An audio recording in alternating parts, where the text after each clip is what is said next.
Welcome to Stand With Us on JLTV. We're here today with MichaelDickson, who is the director of our Israel office and an incredible director at that. We're going to hear from you in just a moment. I want to point out that Stand With Us has 18 offices around the world, including the UK and Canada, all over the United States, and of course in Israel. Welcome, MichaelDickson. Thank you. So good to be with you. So you're with us again because you were here before. That's right. I'm visiting once again. I came over from Jerusalem today.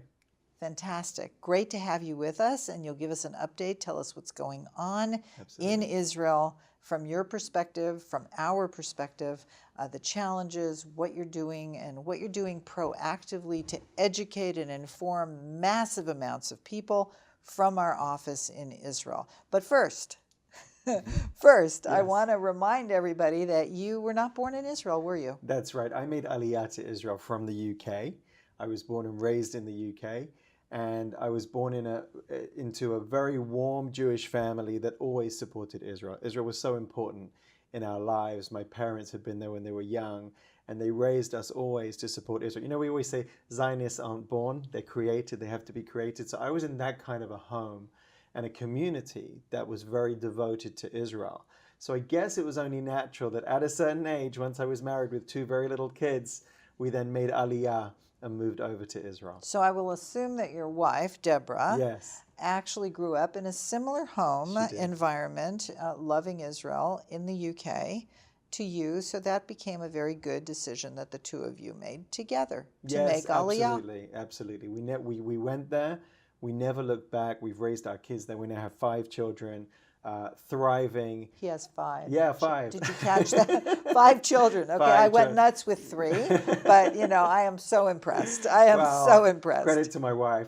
They're amazing kids, and we're loving raising them in Israel. We call them Anglo-Israelis, right? They have the nice British manners that we were born with, and yet that kind of Israeli chutzpah and that beautiful sensibility that Israelis have and characteristics that Israelis have. So they're really flourishing, and we've never looked back. And your son just had a bar mitzvah. He did. He had his bar mitzvah, which was a real milestone for us. And prior to that, my daughter had her bat mitzvah. And so for us to be able to celebrate, these are the first generation of children in our family that are coming of age in Israel, is really unbelievable for my family. So my family came from everywhere to celebrate with us, and for all of us to stand at the Western Wall, to be there at the Kotel and celebrate that moment was really something incredibly special. Oh my God, it must have been amazing to be at the Kotel with your whole family. And I wrote a letter which was published to my son and my daughter at both the time of their bar and bat mitzvah, explaining to them how it's so special for them to be the first in our generation, because our family, as all Jews did, came from Israel and traveled west through Eastern Europe. We ended up in the UK, thankfully, before the Holocaust. It was a saving grace for my family. And for now, for us to be able to return to Israel as an independent Jewish country, and for them to be able to come of age and celebrate the bar and bat mitzvah in that holy land is something that's unbelievable for us. You know, you're reminding me, as you tell the story of your family, that the story of the Jewish people, dispersed out of Zion for thousands of years, although some remained, some never left. There were always people there building, Tiberias, Hebron, Jerusalem, Sfat. We built those cities. People, were in and out of them, but there was always a presence, a Jewish presence there. But the majority of the Jews left, were dispersed all around the world, like your family, and to come back home is pretty extraordinary. It's the story. It is the story. And recently we took our kids up north to a town called Peke'in, where we met with a lady by the name of Margalit Zinati, who you know of. Now, Margalit is an elderly lady, but she is somebody. Is she in her 90s? She is in her 90s now. Margalit. And she is of her family can trace their ancestors back. I call her the 3,000-year-old woman. Yeah. Right? That's what I think of her as too. I do. But many people don't know about her. So who is she? Her family never left Israel. So when the temple was destroyed, imagine this, the Jewish temple in Jerusalem was destroyed, and the people were exiled, she was part of a group of people that stayed in Israel, and they fled up north. They fled to the north of Israel. And so she can trace her roots back to that time. Now, isn't that a living reminder of what this land means to us? She's extraordinary. She's extraordinary. So, and we teach children about her here in America, the legacy that she has on her shoulders. And That's who right. she There's a is. whole curriculum about her in our middle school program. That's right. Link. Discovering Your Israel Connection. We have a curriculum for middle school kids now that is already in over 120 schools. Amazing. Which is pretty extraordinary. So now you're in Israel, Yes. obviously, and Mazal Tov on the celebrations. But, we're going to need to take a break soon. But I want to, get you thinking about what stories, what highlights, what is the challenge, what is the work we're doing, how are we being proactive, and what are you most proud of in the work that we do in Israel.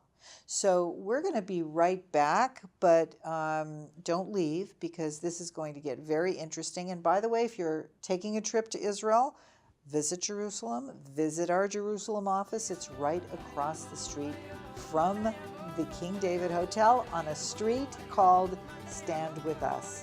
The municipality actually named the street after Stand With Us. So we'll be right back. Don't go away.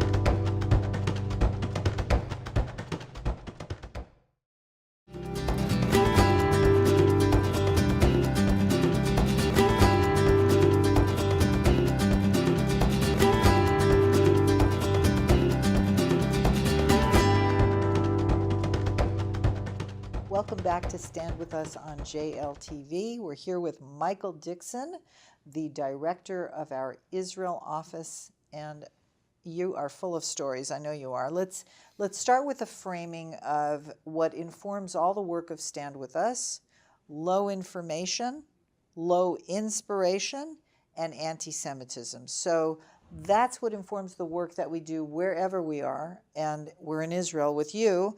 So tell us how you guys are being very proactive in the work that you do to inform and inspire.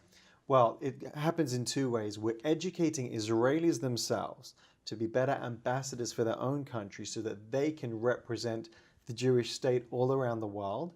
And on the flip side, we're educating international visitors, Americans and people from all around the world coming to Israel through our education center. If you come to Jerusalem and you walk down King David Street, on that intersection, it's actually a beautiful and symbolic intersection between King David Street and George Washington Street, you'll see the Stand With Us Center. And the Stand With Us Education Center, you can't miss it because we're across the street from the King David Hotel. The municipality has put up a big sign, official sign there in Israel's three languages, English and Hebrew and Arabic, and it shows Stand With Us in all those languages. And in that place, every year, 30,000 people come and participate in our educational programs and workshops. So they're learning to be better ambassadors for Israel. They're learning and getting a sense of the Jewish history and the roots in Israel so that they can explain it to people in their community and on their campus. So students are coming in groups, as we know, student groups, whether it's a birthright group or whatever group is coming, from countries all over the world. Could be Australia, could be South Africa, could be Germany. And they will come for a visit and have a session. And we literally see 20 to 30,000 students every single year in this office. We have a big team. You have what, like 26 employees now? That's 26 employees. And they're Israelis and they're people from all over the world and they have different languages and they can speak to different issues. So we're doing a series of different workshops. All of them are dynamic educators. It's always a very engaging session. And we maintain those relationships with people coming through Israel. The point is that they shouldn't just visit Israel and have a great time. They should be able to take back with them the skills and the knowledge so that they can be educators themselves. So the educated become the educators, and then they can go and teach people when they get back home. And the main thing is nobody is going to want to be an educator unless they're inspired to do so. Absolutely. So the main thing is not just information, this happened what year and this is the Jewish history. It is about what is the ingredient to making somebody feel in their heart like they want to be engaged, like they want to be an educator, like you making Aliyah, like me being one of the founders of Stand With Us. What is that ingredient? That's what really is, so important. And when you capture it, it's magic. And it doesn't just work with Jewish audiences because it's so real and it's so pervasive. I'll give you an example. One of the things that we do is host student government leaders from all across North America in Israel. And they go and tour around Israel, and they have sessions in our education center in Jerusalem. And they're hosted all of the time by our Israeli student fellows, our Stand With Us Israeli student leaders.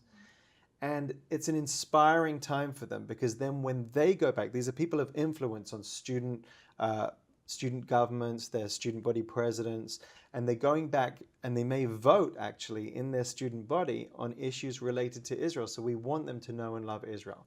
And one person who did this was a guy by the name of Sebastian. He's a Latino American. And he came on our trip and saw Israel. And about 6 months after that trip, I actually met up with him here in America. And he said to me, Michael, I need to tell you something. And he kind of took me aside. He said, I need to tell you something. I lied to you. I said, what do you mean, Sebastian? You lied to me.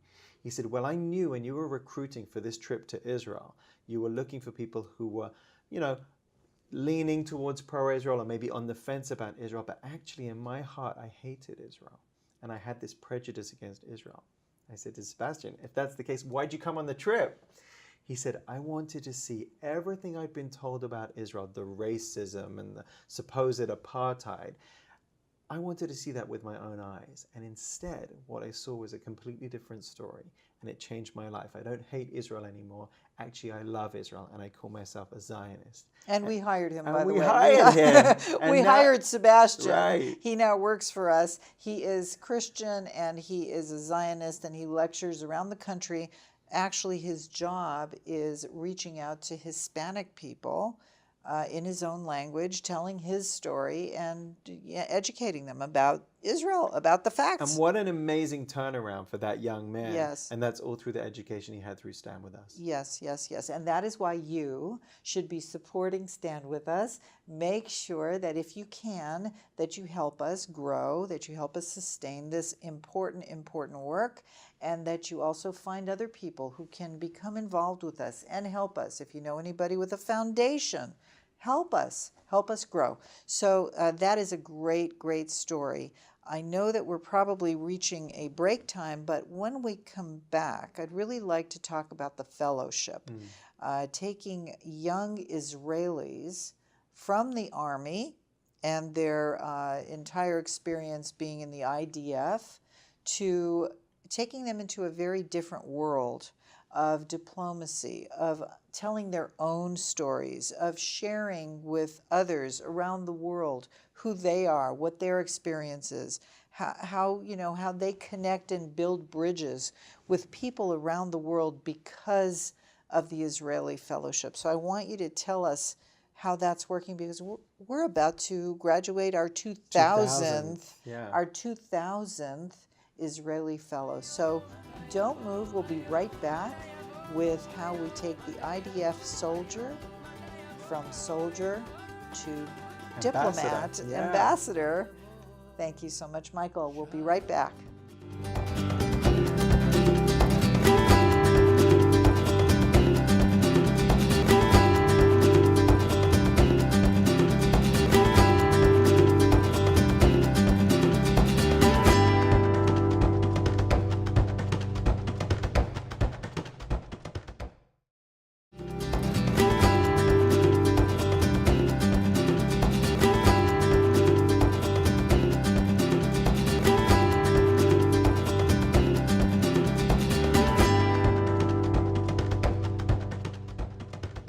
back to Stand With Us at JLTV. We're here with MichaelDickson, the director of our Israel office, which is doing so much and so fast. It is super dynamic team. Everybody is completely able to make presentations, so it's like very active, and we have to be. We have to be because we're in demand. We're visiting with students from all over the world. And we began to talk a little bit about the fellowship, the Israeli fellowship, which is every single year we start over. We bring in a cadre of 150 Israelis, pretty much straight out of the Army, who are on college campuses now. They go to the Army first, and then they're in college. So tell us a little bit about this incredible program that is about to graduate our 2,000th Israeli fellows. So it's pretty amazing. It is amazing. And let me take you back to 2006. It was the Second Lebanon War, when all those rockets were flying in from the north of Israel. You remember you visited Israel at the time, and our young people were called to battle. And if you remember, that battle was particularly tough. You've got IDF officers who are trained to be moral in combat, squaring off against Hezbollah terrorists who are immoral and embed themselves amongst regular people and civilians in Lebanon so that they can use them as human shields. And those were the soldiers on the battlefield. It happened in the summer of 2006. And shortly after that, we launched the Stand With Us Fellowship. So I wasn't sure how many people would sign up for a new program that was asking Israeli students on campus to give of their own time and represent Israel as kind of unofficial ambassadors. And we went around campus to campus to recruit those young people.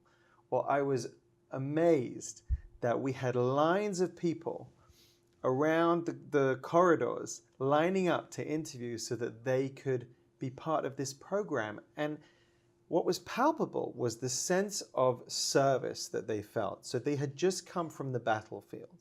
These young people had fought all summer, and now they were in university, and they wanted to take their service one step further and be ambassadors through the Stand With Us program. And part of the reason was they would switch on the news and they would see the mainstream international news, and they knew how essentially they'd fought that battle with one hand kind of tied behind their back. And then they watched the media portrayal of the IDF and they were almost being demonized. So it was like the 180 from what they actually experienced. And therefore, they wanted to make the difference. And it was in that moment when we were interviewing young people for this new program for public diplomacy to represent Israel as Israelis that I realized that this really is the generation of young Zionists. And all they needed was investment and training, and they could be Israel's best representatives. And so that's what we've seen ever since. So now, fast forward 13 years, it's our bar mitzvah year, and we're going to graduate our 2,000th fellow. Every year we take 150 young, articulate, diverse, dynamic Israelis from all different backgrounds. And they learn with us for a year on their campus, whether it's Haifa and Technion in the north of Israel, or Hebrew University in Jerusalem, or Tel Aviv, or the IDC Herzliya, or Bar Ilan, or Ben Gurion University in the south of Israel. And we see them every few weeks, where they meet with the best educators to talk to them about Israeli history and Zionism and communication and debate skills. And these, we believe, are our future ambassadors. So then we send them out to be our shlichim, to be our emissaries, and go and speak all around the world on campuses, in schools, in churches, to U.S. Army cadets. They speak to people, and this is a real way to win over hearts and minds, because you can't meet these amazing, dynamic young people and not be won over by them. Right. You know, when we bring Israeli soldiers who are reservists, really, to American campuses or churches or Canadian synagogues or churches or campuses or high schools, you know, one of the things we find is that people, you may think that people really have experience with Israelis, they know Israelis. They really don't. You'd be surprised how many people have never met an Israeli. And so that's part of the misinformation. So it becomes like a struggle for us in the first place to introduce them to a real human being, Right. and it is very impressive. It's like a magnet. They really are fascinated. They like it. They like knowing that this person has dreams and, hobbies like they do, that it's a very real, ordinary person, and that, that it's really an impressive way to build bridges with all kinds of people of all ages. And isn't it great that then people will not base their perception of Israelis on what they see on the media? Right. That they see someone, so often Israel's army is demonized. When we know that were it not for these people doing mandatory service, Israel would be thoroughly at risk in a very dangerous part of the world. So they get to meet these young people who, because they are Israelis, have served in the army, and it changes the whole perception of what the Israeli army is as well. It's very special. We sent one of our young people to a campus in the Pacific Northwest, and a professor asked him to stand up. And he said to him, "Please tell me, you're Israeli, so you served in the army, didn't you?" So he said, "Yes." He said, "Can you tell me and tell everybody in this class how many Palestinian women have been raped at IDF security checkpoints?" Unbelievable question, silence in the room. To which this young person said, "Well, I can tell you with certainty, the number is 0. It doesn't happen." To which the professor turned around to the class and said, "Can you imagine? They're so racist they won't even rape the women." Okay, okay. That is almost comical. Right. If it weren't so tragic. And this young person was able to change the perception and educate the people in the room, and that's what's important. So he stood up and was able to say, well, how many should we rape?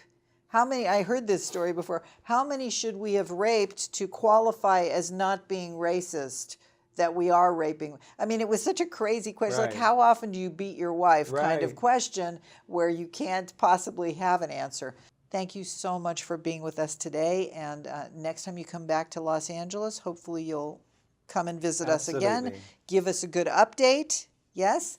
All right. Thank you so much. Thank you all for being with us today. We'll see you next time on Stand With Us at JLTV.